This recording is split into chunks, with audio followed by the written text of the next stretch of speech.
Mari kita berdoa sebelum kita membaca merenungkan firman Tuhan. Kami datang di dalam ucapan syukur hari ini, hari perhentian yang Kau berikan kepada kami boleh datang memuji memuliakan nama-Mu. Dan tiba waktunya kami akan membuka firman-Mu ya Tuhan, kami mohon. Bukalah juga hati kami. Jadikanlah hati kami seperti tanah yang baik. Supaya ketika benih firman-Mu ditaburkan itu boleh sungguh-sungguh berakar, bertumbuh. Dan juga berbuah nyata di dalam kehidupan kami. Berkati baik hamba-Mu yang menyampaikan, semua kami yang mendengar. Tuhan, sapalah kami dengan firman-Mu. Supaya pada akhirnya kami bukan hanya menjadi pendengar-pendengar firman yang setia. Tapi mampukan dengan kuasa pertolongan Roh-Mu yang kudus. Kami dimampukan menjadi pelaku-pelaku firman-Mu di dalam kehidupan kami. Sekali lagi kami bersyukur, berterima kasih. Di dalam nama Tuhan kami Yesus Kristus, Sang Firman yang hidup. Kami menyerahkan pemberitaan firman-Mu. Amin. Shalom, selamat pagi, selamat hari Minggu Bapak Ibu Saudara yang dikasihi Tuhan. Pertama-tama saya bersyukur kepada Tuhan untuk kesempatan pelayanan pagi hari ini. Terima kasih sahabat lama saya, Pendeta Jeffrey Xiao yang juga boleh melayani saudara di tempat ini. Kita bersyukur kepada Tuhan di tengah-tengah pergumulan kita, Tuhan hadir. Mungkin itu terdengarnya klise sekali saudara ya. Siapa sih yang gak tahu? Bukankah kita ke gereja itu membuktikan bahwa kita percaya Tuhan, tetapi realita hidup beriman seringkali tidak serta-merta membuat kita akan terus kuat. Sehingga saya pikir kesempatan dibaharui setiap hari melalui firman Tuhan dan setiap minggunya kita datang bersama. Ini menjadi kesempatan yang indah untuk kita kembali menyatakan kepercayaan iman kita kepada Tuhan. Minggu yang baru berlalu ini, kira-kira 2 minggu, saya banyak mendapatkan berita tentang berbagai pergumulan hidup. Bukan COVID kali ini, tapi pergumulan-pergumulan rumah tangga. Ada juga yang mengontak karena pergumulan sakit penyakit. Seorang teman yang sudah merasa menyerah, sakit sekali. Dia punya sakit di bagian kepala dan dia bilang, "Kak, saya mau pulang saja sama Tuhan Yesus." Tapi ya, kenyataannya Tuhan masih memberi dia kehidupan sehingga menguatkan orang dalam pergumulan seperti itu gak mudah saudara ya. Karena dia yang merasakan sakit. Dia bilang, "Saya sudah coba sabar, saya sudah coba tahan, hanya bisa tidur 1 hari 2 jam, itu pun tidak tidur dengan lelap." Belum lagi seorang teman yang orang tuanya harus masuk rumah sakit, dirawat di tengah-tengah situasi yang tidak mudah, sudah 10 tahun stroke. Dan ini semua realita kehidupan yang ada di sekitar kita. Ditambah lagi juga pergumulan-pergumulan lain yang mungkin Bapak Ibu bisa list dalam hidup kita. Inilah realita kita yang hidup di dalam dunia yang sudah jatuh di dalam dosa. Lalu bagaimana secara khusus dalam tema pagi ini, kedaulatan Allah di masa krisis. Krisis bukan hanya bicara tentang COVID yang tentunya juga masih menjadi krisis sampai hari ini. Karena itu kita terus menjaga prokes. Saya cukup jauh dari saudara ya, jadi saya mohon izin melepaskan masker.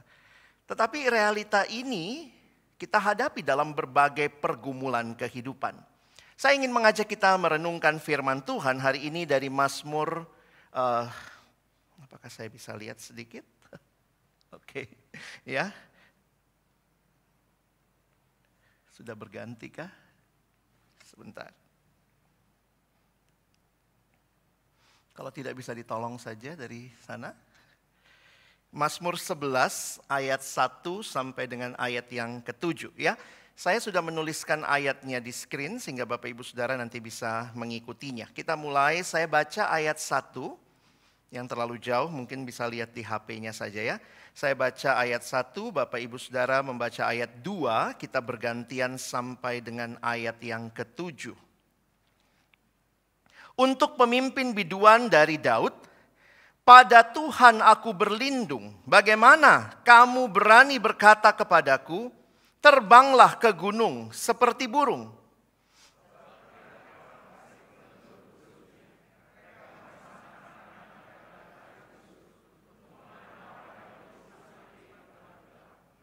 Apabila dasar-dasar dihancurkan, apakah yang dapat dibuat oleh orang benar itu?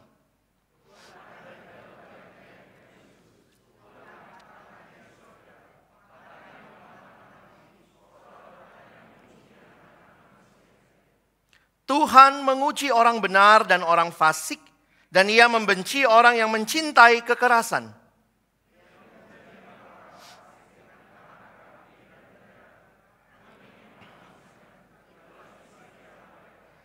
Sebab Tuhan adalah adil dan Ia mengasihi keadilan, orang yang tulus akan memandang wajah-Nya. Sedemikian jauh pembacaan firman Tuhan. Berbahagialah kita yang bukan hanya membacanya, tapi merenungkannya, melakukannya, dan bahkan membagikannya. Saudara, ada satu survei yang saya baca beberapa waktu yang lalu tentang tempat paling aman, negara paling aman di dunia. Saudara bisa nebak-nebak kira-kira negara apa? Dan Indonesia masuk nggak? Langsung begini saudara ya. Oh kita masih aman saudara ya. Masih banyak yang di bawah kita rankingnya. Nah ini adalah kalau Bapak Ibu lihat slide-nya ini dibuat oleh atau disusun oleh Institute for Economic and Peace ya. Nah nextnya ada yang namanya GPI, Global Peace Index. Ini diukur berdasarkan 3 parameter utama yakni keselamatan dan keamanan masyarakat. Lalu yang kedua keberadaan konflik yang berkelanjutan dan yang ketiga militerisasinya. Jadi dianggap aman diukur dari 3 hal itu saudara ya. Ya 10 besar sih belum ada negara kita ya. Saudara negara kita nomor berapa? Nah Bapak Ibu bisa lihat ya kalau lihat yang petanya itu Global Peace Index. Kita lihatlah nextnya lagi. Indonesia berada pada ranking 42. Lumayan kan? Dengan skor segitu ya. Posisi tersebut naik 2 peringkat dari tahun lalu. Nah tahun lalunya ini kan 2021 ya. Jadi tahun sebelumnya 2020. Posisi keamanan dan kedamaian Indonesia di Asia Tenggara jauh memang di bawah Singapura. Yang berada di ranking 11. Sedangkan Malaysia di ranking 23. Nah jadi negara-negara paling beresiko. Bapak Ibu mohon tidak usah pindah ke sana dulu ya, kecuali Tuhan memanggil untuk pelayanan, buka gereja baru di sana ya. Afghanistan, Yaman, Sudan Selatan, dan Irak. Saudara, di mana tempat paling aman di dunia ini?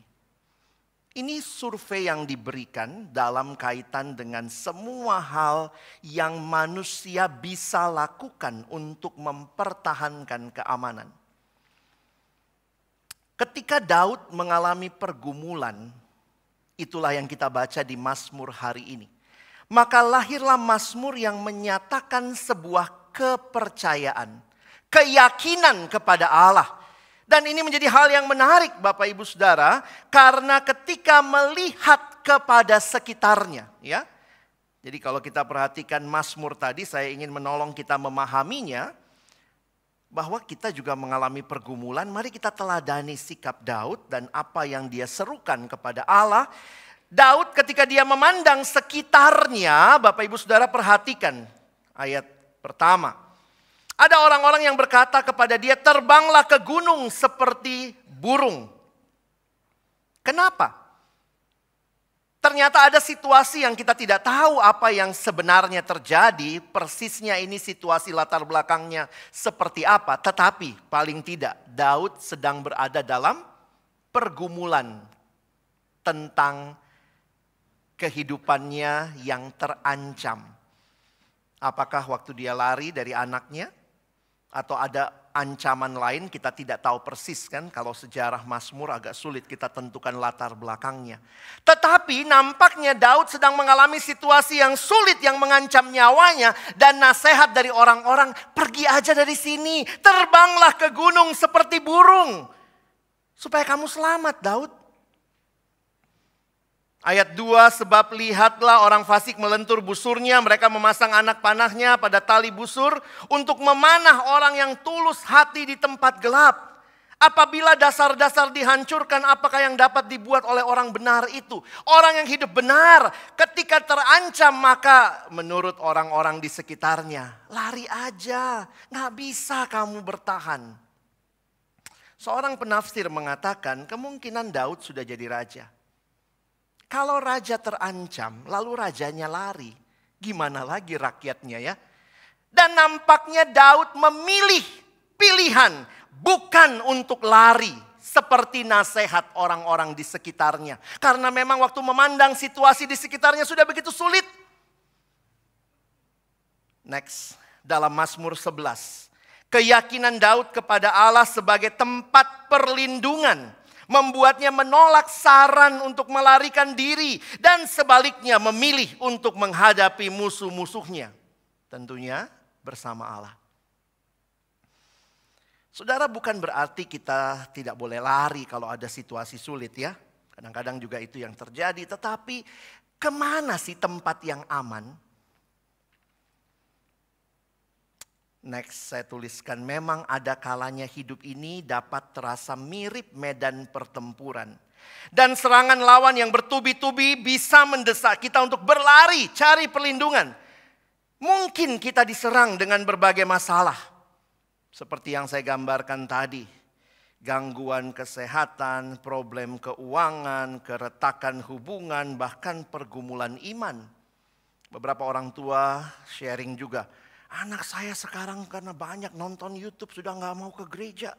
Bilangnya saya udah gak percaya Tuhan. Saya sudah agnostik, saya sudah ateis. Waktu ditanya apa itu agnostik, gak tahu juga artinya sih. Itu realita-realita yang dialami. Seringkali pergumulan-pergumulan ini yang kita alami. Maka pertanyaannya, apa yang harus kita lakukan? Kita akan belajar dari Daud hari ini dan bagi saya sederhana. Ya, jawabannya, Daud memandang kepada Tuhan. Saudara, pergumulan hidup memang bisa membuat kita kehilangan fokus kita kepada kehadiran Allah yang nyata. Aduh Pak Pendeta, saya sudah sering dengar itu. Saya juga sudah sering dengar itu. Saya sudah sering khotbahkan itu. Tapi realita waktu menimpa kita, kadang-kadang kok rasanya kita kayak orang kurang beriman ya. Maka ini bukan sesuatu yang hanya diingatkan satu kali seumur hidup. Tetapi terus menerus karena menjadi realita kenyataan hidup beriman kita. Maka saudara perhatikan, Daud memandang kepada Tuhan di ayat pertama dikatakan untuk pemimpin biduan dari Daud, pada Tuhan aku berlindung. Sebenarnya kalau kita melihat beberapa tipe mazmur, ini mazmur-mazmur keyakinan atau ada yang menyebutnya mazmur pengajaran. Dan mazmur seperti ini kesimpulannya ada di awal. Jadi sebenarnya kalau Bapak Ibu tidak usah baca bawahnya, kalau tidak perlu baca bawahnya udah tahu apa sih isinya mazmur ini? Ini pengakuan Daud, pada Tuhan aku berlindung. Titik. Amin saudara ya, kita tutup doa. Tapi ini kesimpulan yang dia terima, yang dia lewati dalam proses pergumulan iman yang panjang dan tidak mudah. Sama seperti Mazmur 23, kesimpulannya ada di depan. Tuhan adalah gembalaku, takkan kekurangan aku. Titik. Bawahnya itu cuman ingin menegaskan apa yang ditulis di bagian awal. Dituliskan bahwa pada Tuhan aku berlindung. Di dalam bahasa Inggris kalau dikeluarkan bawahnya saya tulis ya, in the Lord I take refuge. Apa itu refuge? A condition of being safe or shelter from pursuit, danger or trouble. Jadi sebuah situasi aman yang ya di dalamnya bebas dari semua ketakutan, diancam, dikejar dan segala pergumulan bahaya. Saudara, maka saya ingatkan kepada kita ya. Dan ini juga bagi diri saya waktu saya persiapan. Don't lose focus of God ya. Jangan sampai kita kehilangan fokus kepada Tuhan. Jangan sampai kita adalah orang yang rajin beribadah, minggu ke gereja, hari biasa pun kita baca Alkitab, kita bernyanyi, kita bersaat teduh. Tetapi realita hidup kita, apakah kita terus berkata, Tuhan di manakah engkau? Tuhan di manakah engkau? Kalaupun itu yang sedang saudara alami hari ini, Tuhan ingatkan, fokuslah kepadaku. Bagi saudara yang punya pergumulan sakit penyakit, yang saudara punya pergumulan kehidupan, pergumulan ekonomi, keretakan rumah tangga, fokuslah kepada Tuhan. Tidak mudah, tapi disinilah kunci hidup beriman kita. Saudara, saya bisa main sulap, saudara ya. Ini kok pendeta main sulap ya. Saya mau main sulap pagi ini. Sedikit aja buat Bapak Ibu sekalian ya. Saya akan membuat Bapak Ibu semua hilang. Dalam hitungan ketiga, saya akan buat Bapak Ibu semua hilang. Coba yang datang sama suami istri pegang ya. Sama anak gitu ya, pegang baik-baik ya. Siap ya. Dalam hitungan ketiga. 1. Tegang amat. 2. 3. Semua Bapak Ibu hilang. Ya iyalah Pak, gitu ya. Kalau kita dalam hidup memandang masalah kita yang besar, jangan heran kita tanya, di mana Tuhan? Di mana Tuhan? Karena masalah kita begitu besar dan begitu menutupi pandangan kita. Tetapi kalau dalam hidup kita pandang Tuhan yang besar, masalah ada? Ada. Jangan bilang nggak ada ya. Ada nggak? Ada. Tapi kecil dibandingkan Tuhan kita yang hebat. Saudara kadang nggak mudah menghayati ini dalam situasi sulit ya. Kita biasanya cari pertolongannya kemana? Ya ke orang yang bisa nolong, ke suasana yang nyaman, ada krisis lari Singapura gitu ya. Jadi kadang rasanya aman. Tetapi jangan lupa, tempat teraman adalah di dalam hadirat Allah. Tuhan kasih kita hikmat kapan memang harus pindah, harus pergi ya. Saya bilang juga tadi ya, kalau nggak ada panggilan khusus nggak usah lah ya. Ke Afghanistan, ke Sudan, ke Irak begitu saudara ya. Tapi kalau Tuhan panggil maka tempat teraman bagi misionaris yang masuk daerah-daerah yang sulit. Bukan di daerahnya, itu bukan daerah aman. Tapi ketika dia tahu kehendak Tuhan dan dia hidup dalam kehendak Tuhan. Saya mengutip Mazmur 90 ya. Ini menarik sekali juga kalau Bapak Ibu baca Mazmur 90 ayat yang pertama. Lord, you have been our dwelling place in all generations. Kalau baca Mazmur ini juga nadanya mirip gitu. Tuhan engkaulah tempat perteduhan kami. Engkaulah tempat naungan kami. Engkaulah, dan itu berlangsung turun-temurun dari generasi ke generasi. Maka saya tulis di bagian bawahnya, my friend, where is your home? Karena kita biasanya bilang home sweet home ya. Tempat teraman itu di rumah. Is the Lord your dwelling place? Is the Lord your refuge? Apakah Tuhan itu perlindungan saudara? If the Lord is your dwelling place, you will have much peace in this peaceless world. You will have protection, deliverance, guidance, spiritual blessing, salvation, fellowship with Him, and eternal security forever. Bahwa kita punya Allah yang menjanjikan bukan hanya di dunia ini. Kalaupun di dunia ini saudara dan saya tidak mengalami apa yang orang anggap aman, tetapi kita punya jaminan kekal, hidup kekal bersama Dia selama-lamanya. So, my conclusion, our dwelling place, our refuge is not a place, it's a person. Tempat yang kita bilang tempat perlindungan kita bukanlah sebuah tempat. Bukanlah sebuah kondisi seperti pada Tuhan aku berlindung maka aku aman. No harm. No.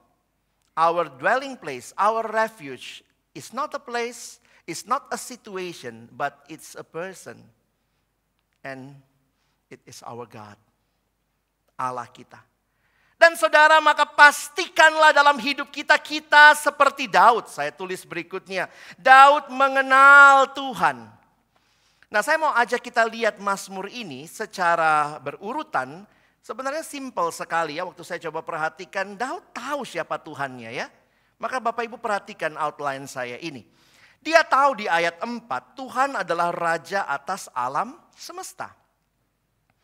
Yang kedua, ayat 5 sampai 6, Tuhan menghakimi dengan tepat dan akurat di dalam dunia yang rasanya sulit mencari keadilan. Maka Tuhan menghakimi dengan tepat dan akurat. Dan di ayat yang ketujuh, Tuhan mengasihi keadilan, kejujuran, dan kebenaran. Kita lihat satu-satu ya. Mari kita lihat yang pertama dulu. Tuhan adalah Raja atas alam semesta. Perhatikan ayat yang keempat. Tuhan ada di dalam bait-Nya yang kudus. Tuhan, nah perhatikan Tuhan Tuhan ini besar ya. Ini nama perjanjian, Allah yang mengikat perjanjian dengan umatnya. Maka perhatikan dikatakan Tuhan ada di dalam bait-Nya yang kudus. Tuhan tahtanya di sorga, matanya mengamat-amati, sorot matanya menguji anak-anak manusia. Bapak Ibu, saya ingin mengajak kita memperhatikan dua bagian. Saya kutip satu pandangan dari pendeta Timothy Keller, dia katakan begini. You need two reasons to face all life problems. Di dalam pengenalan akan Tuhan, kita butuh dua alasan. Perhatikan yang pertama, saya garis bawahi di situ, Tuhan tahtanya di surga. Apa yang kira-kira dalam bagian ini diingatkan kepada kita? Ini, Tuhan berdaulat. Tahtanya di sorga menunjukkan bahwa dialah penguasa. Dia yang mengatur segala sesuatu. Dan Daud bisa ngomong, Tuhan tahtanya di sorga. Dia adalah Allah yang mengatur dan mengendalikan segala sesuatu. Pendeta Timothy Keller mengatakan, this is the reason for your mind. You need to know. Saudara perlu tahu bahwa Tuhan ada dan Dia berdaulat. Kadang-kadang kita pikir Tuhan sama iblis itu satu sama ya. Ini baru perayaan Jumat Agung, Paskah. Banyak orang berpikir Yesus kalahnya di Jumat Agung, menangnya di Paskah. Saudara, Yesus kita nggak pernah kalah. Maka bukan begitu cara melihatnya. Yesus menang pada Jumat Agung. Di dalam kemenangannya pendeta John Stott mengatakan di kayu salib kemenangannya itu berdasarkan Kolose pasal 2. Kolose 2 dia melucuti semua penguasa-penguasa dalam kemenangannya atas mereka. Itu terjadi di kayu salib. Maka kemenangan yang diperoleh di kayu salib ditegaskan pada waktu Paskah. Itulah Tuhan kita. Dia Tuhan yang bangkit dan menang. Maka di dalam perjanjian lama Daud yang belum lihat Yesus begitu ya. Tetapi dia punya keyakinan Tuhan tahtanya di sorga. Kalau betul dia raja pada waktu itu, hebat ya. Ada raja ngakuin ada raja lebih tinggi dari dia. Daud raja di Israel. Tapi Tuhan tahtanya di sorga. Tuhan Allah yang sanggup mengatur segala sesuatu. Sejarah ini tidak lepas dari Tuhan. What is history? History is actually His story. Not your story, not my story. It's His story. Meyakini ini, kita ditolong lagi. Kita lihat ya yang berikutnya yang saya garis bawahi. Tuhan ada di dalam bait-Nya yang kudus. Dan kalau ini digabung jadi menarik. Bait Allah adanya di Yerusalem. Di dalam ruang Maha Kudus ada tabut di situ dan itulah tempat umat Allah berjumpa dengan Allah. Imam besar masuk ke sana 1 tahun 1 kali. Tuhan ada di bait-Nya yang kudus. Seperti ya kalau saya membayangkan ya. Daud lihat ke atas, dia di sorga tapi dia juga di bumi. Wow. Dan dia dekat dengan umatnya. Dan ini sebuah keyakinan yang menolong hati. Ya, saya pinjam istilahnya pendeta Timothy Keller ya. Dia bilang alasan pertama tadi, that's the reason to your mind. But the second reason, God is in His holy temple. It's the reason for your heart to know that God is very near to us. Tahu bahwa Tuhan itu dekat banget sama kita. Dan kalau ini yang kita yakini, ya udah ayat yang tadi ya. Pada Tuhan aku berlindung. Dia Tuhan yang mengatasi langit. Dia atur semua alam semesta. Tapi dia juga Tuhan yang dekat dengan hidup kita, umatnya.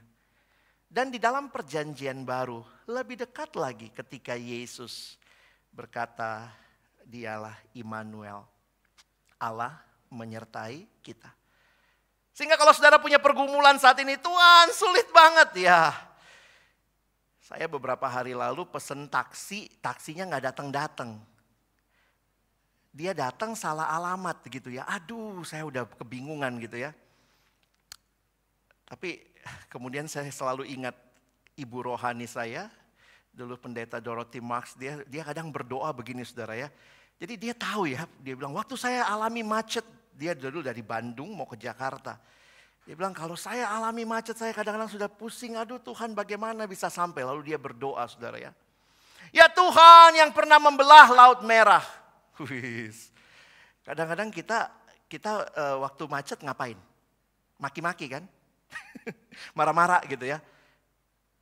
Kadang-kadang dalam situasi tertentu saya pikir keyakinan bahwa dia Allah yang menguasai alam semesta. Kalau dia pernah belah laut, dia juga bisa kok belah macet kalau memang itu kehendaknya. Wah kata ibu itu waktu dia selesai berdoa begitu, ada pejabat lewat pakai iring-iringan, ikut dia di belakangnya. Dia meyakini itu penyertaan Tuhan. Kalau kita ngelihatnya apa? Kesempatan. Nggak ada Tuhan-Tuhannya ya. Dia berkuasa tapi dia dekat dengan hidup kita. Maka Bapak Ibu Saudara yang mungkin sedang butuh dokter, sedang harus datang ke dokter untuk pengobatan, meyakini hidup mati ada di tangan Tuhan, tapi Tuhan juga dekat dengan kita karena Dia Immanuel. Yang kedua, Dia Tuhan yang menghakimi dengan tepat dan akurat. Saya pikir saya tidak banyak menjelaskan ini karena ayatnya jelas. Bapak Ibu lihat ayat 5 dan 6 ya, di slide saya tulis Tuhan menguji orang benar dan orang fasik. Ia membenci orang yang mencintai kekerasan.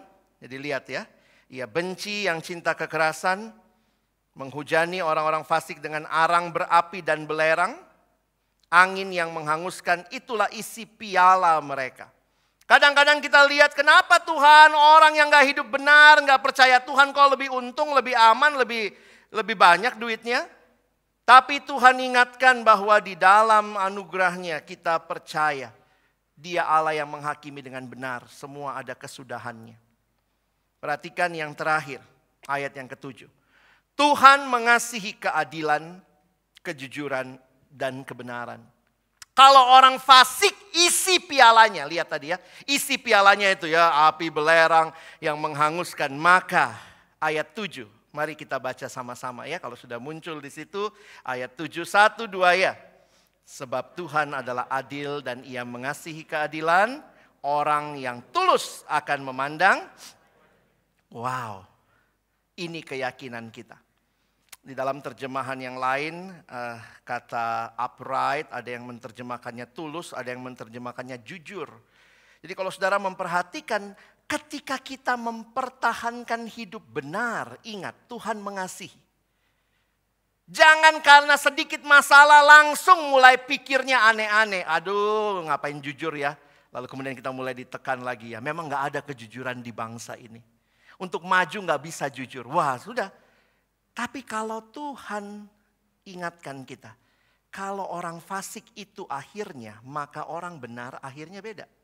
Tuhan mengasihi orang benar.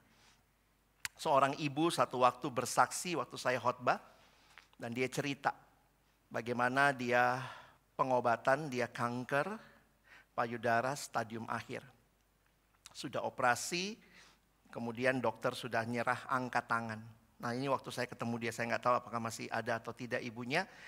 Tapi waktu itu kemudian dokter angkat tangan, keluarga mulai kumpul lalu bilang, yuk kita pergilah ke Semarang di Jawa Tengah. Ada pengobatan alternatif. Ya sudah, dia ikutin karena dibilangnya pakai doa juga gitu ya. Dia ikutlah ke Semarang diantar saudaranya. Sampai di sana, ketika pengobatan dimulai, lalu ternyata dia disuruh baca seperti mantra, nanti mesti siapkan air pakai kembang dan seterusnya. Dia langsung bilang sama saudaranya, pulang ya, kita pulang deh. Kenapa? Ini nggak Kristen, ini nggak sesuai kehendak Tuhan nih. Lalu saudaranya marah-marah ya. Lu tuh yang penting kan sehat, yang penting baik, anak lu masih kecil-kecil, ya sudahlah ikutin aja, yang penting sembuh. Lalu ibu itu berkata, saya doa, saya tidak dapat ketenangan dari Tuhan. Dan saya bilang, saya mau pulang. Nah sambil digoblok-goblokin saudaranya, pulanglah akhirnya ke Jakarta. Dan waktu dia bersaksi dia bilang apa? Bagi saya, lebih baik saya sakit tapi saya tetap beriman pada Kristus. Daripada saya sembuh tapi saya menyangkal Yesus. Wow. Saya dengar itu pertama kali orang bicara seperti itu ya. Dia memilih sakit tapi beriman kepada Yesus daripada sembuh tapi bukan cara yang Tuhan mau. Saudara cari pertolongannya kemana? Jangan sembarang saudara ya. Ketika pendeta nggak nolong ya sudah pergi kelenteng. Ketika ini nggak nolong kesannya kayak Tuhan tuh main-mainan. Kalau Tuhan tidak jawab apa yang saudara minta. Jangan saudara pikir Tuhan tidak berkuasa, tetapi saudara harus belajar mengerti apa rencana Tuhan yang lain bagi hidup saudara. Kenapa yang saya minta Tuhan belum kasih? Mungkin itu terlalu terburu-buru kalau Tuhan kasih sekarang. Sehingga mari saudara kita belajar mengerti bahwa hidup beriman bukan hidup seperti mencet mesin ATM. Tak keluar apa yang kita mau. Tidak saudara. Sebagai refleksi terakhir. Saudara ada 3 ketakutan yang disurvei. Sebenarnya ini adalah survei anak muda di luar negeri ya. Apa 3 ketakutan teratas yang dimiliki anak muda? Jadi mereka dapat daftarnya itu ada 10 atau 15. Tapi lihat 3 ketakutan teratas. Pertama, takut masa depan. Ya. Kedua, takut gagal. Ini yang muda-muda bisa lihat ya. Are you relate with this? Yang ketiga, takut kesepian. Ini generasi lucu ya. Medsosnya banyak, teman 1000, tapi kesepian. Ini generasi yang juga, kadang-kadang saya pikir ya, karena saya juga jadi akhirnya ikut dalam generasi ini ya. Dikit-dikit healing, ya, ya gitu ya. Ya ampun, ke Indomaret healing. Sebut merek ya. Maksudnya apa? Karena rasanya depres banget gitu ya, tertekan gitu. Tapi ya inilah yang ditakutkan gitu ya. Keluar rumah, makanya ada yang bilang ya ke swalayan dandan gitu ya yang cewek-cewek. Kenapa healing katanya ya. Tapi saudara, hari ini kita belajar ya. Next slide. Focusing on God's faithfulness frees us from fear. Mungkin ketakutan itu masih ada. Tetapi kita tahu kita punya Allah yang lebih besar daripada ketakutan kita. Alami ini saudara. God never promises that we will never face struggles or problems. Bukan itu janji Tuhan. Kalau kamu ikut aku nggak ada pergumulan, tidak. Janji Tuhan adalah God walks with us in our struggles. Itu keindahan hidup. Bukan karena nggak ada masalah. Indahnya hidup itu bukan karena nggak ada masalah. Tetapi karena ada Tuhan sehingga meskipun ada masalah. Di dalam masalah itu kita bisa melihat keindahan yang luar biasa. Karena Tuhan hadir. Dan puji Tuhan ya. Yesus turun jadi manusia. Dia inkarnasi. Karena itu dia tahu pergumulan saudara dan saya. Sebutkan pergumulan manusiawi kita. Yesus pernah melaluinya. Life is a journey. And it is a journey with Jesus. Who knows your struggles. Karena itu saudara, ada satu kutipan yang menarik saya pakai menutup khotbah saya hari ini. When you run alone, it's called race. When God runs with you, it's called grace. Kiranya hari ini, khotbah ini tidak membuat saudara pulang dari sini tidak alami masalah. Tidak ada masalah. Tapi kita menyadari, Tuhan, saya ada dalam pergumulan-pergumulan hidup. Tapi Engkau ada, hadir, setia, menyertai. Engkau bukan hanya berkuasa di atas sana, Engkau juga berkuasa di sini. Orang fasik akan menemui akhirnya, tetapi kita orang benar teruslah berpegang kepada Dia.